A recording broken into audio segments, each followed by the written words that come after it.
पहले मैं मिस्टर छोटेलाल अग्रवाल जी की बात करूंगा। उनकी करीब 82 साल उम्र है। एक्चुअली प्रोस्टेट की दिक्कत ओल्ड एज में ही आती है, ओल्ड एज में ही ऑपरेशन होते हैं, मोस्टली आफ्टर 70 ईयर्स होते हैं। लेकिन इनके में जो मेन प्रॉब्लम थी, इनकी तीनों जो हार्ट की आर्टरीज होती हैं वो ब्लॉक थी और करीब 10 साल से ब्लॉक थी। पहले इनको बाईपास भी एडवाइस किया गया था, लेकिन फिटनेस ना होने की वजह से या दूसरे कारणों की वजह से वो बाईपास नहीं हो पाया। अब इनके पास जो मेरे पास आए थे, वो पेशाब टोटली इनका रुका हुआ था और हमने कई बार दवाइयों से भी ट्राई किया, नली से भी ट्राई किया, लेकिन नहीं हुआ, तो ऑपरेशन जरूरी था।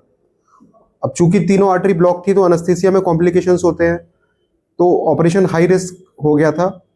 लेकिन मैं इनके बेटे मिस्टर प्रदीप अग्रवाल की तारीफ करूंगा कि उन्होंने सारी बातों को समझते हुए ऑपरेशन का डिसीजन लिया कि वैसे बाबूजी ठीक हैं, केवल एक नली की वजह से इनकी लाइफ, जो सोशल क्वालिटी ऑफ लाइफ होती है, वो हैम्पर हो रही थी।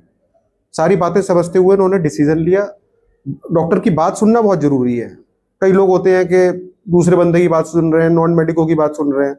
एक जो पढ़ा लिखा इंसान, इतने साल जो पढ़ाई करके आया है, वो बात समझा रहा है आपको, तो वो चीज़ समझनी जरूरी है। और उन्होंने डिसीजन लिया, उसका रिजल्ट आज इनको देखने को भी मिल रहा है। मैंने बताया था कि टॉयलेट होगा, थोड़ा पेशेंस रखना पड़ेगा। कई लोग हड़बड़ा जाते हैं, एक खुराक में चाहते हैं कि पूरा आराम मिल जाए, जादू हो जाए। जादू मेडिकल साइंस में जादू नहीं होता है, जो गाइडलाइंस बनी है उसी के हिसाब से ट्रीटमेंट होता है। तो मैंने इनको कहा था कि 3 महीने में ऐसे पेशेंट्स जो होते हैं जो काफी लंबे समय तक पेशाब रखा हुआ है, 3 महीने में अमूमन टॉयलेट हो जाती है। तो वही आज इनको 2.5 महीना करीब हुआ है और उनकी टॉयलेट हो गई। तो एक पेशेंट आपके यहाँ जो पेशे से डॉक्टर है जी जी, और उनको ऑपरेशन की नीड थी, बिना ऑपरेशन किस तरह का मामला था और कैसे? इनको पेशाब की नली में करीब 3.5 साल से पथरी फंसी हुई थी और वो जो हमने फाइनल अल्ट्रासाउंड कराया था उसमें करीब 9.5 mm की पथरी आई थी और उनको किडनी में सूजन थी, काफी हाइड्रोनेफ्रोसिस थी। और हमने ऑपरेशन प्लान कर लिया था, जांचे वाचे करा के सैटरडे को ऑपरेट करने वाले थे। चूंकि 3.5 साल से अगर कोई स्टोन नहीं निकल रहा है, एक ही जगह पर है, तो उसके चांसेस ऑलमोस्ट 0% हो जाते हैं निकलने के। लेकिन अब ये भगवान का आशीर्वाद कहा जाए या क्या कहा जाए, वो तो मैं भी नहीं बता सकता कि उनका स्टोन पूरी तरह से बाहर निकल गया। इन्होंने पूरा अल्ट्रासाउंड कराया, बाद में सीटी स्कैन कराया और पूरे यूरिनरी ट्रैक्ट में कहीं भी वो स्टोन नहीं था। तो ऑपरेशन से वो मुश्किल से 12 घंटे पहले वो पूरा स्टोन साफ हो गया।